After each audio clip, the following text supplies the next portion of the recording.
Hey, everybody. In Bible class Sunday, we were looking at how the 1960s impacted the culture.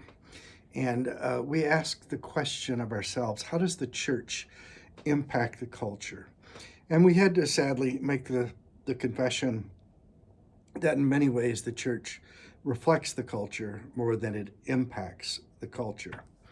I came across a quote by George Barna, a highly respected Christian researcher, and he made this comment. He said, "The stumbling block for the church is not its theology, but its failure to apply what it believes in compelling ways.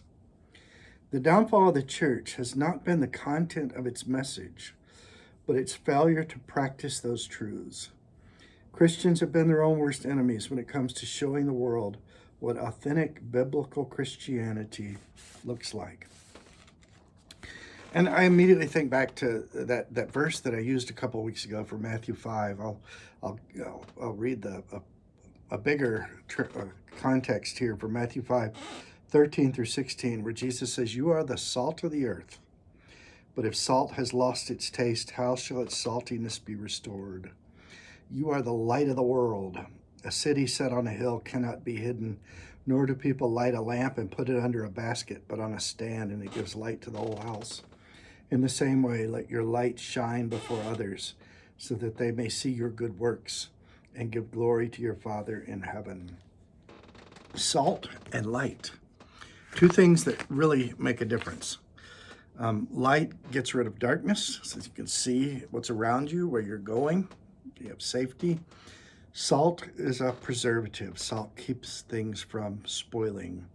And Jesus uses these two metaphors for his church. You are salt, you are light. And if we're going to impact the culture by being salt and light, that means we need to be in the places where salt and light are needed. If we're going to be salt and impact the culture as salt, that means we need to be in those places that are in danger of spoiling, those places that are worth preserving.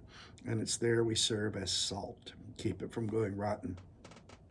And if we're going to impact the culture by being light, that means we have to be in places of darkness. Light doesn't do a lot of good when it's in a room full of other lights. We have to be in the darkness in order to have the impact of light.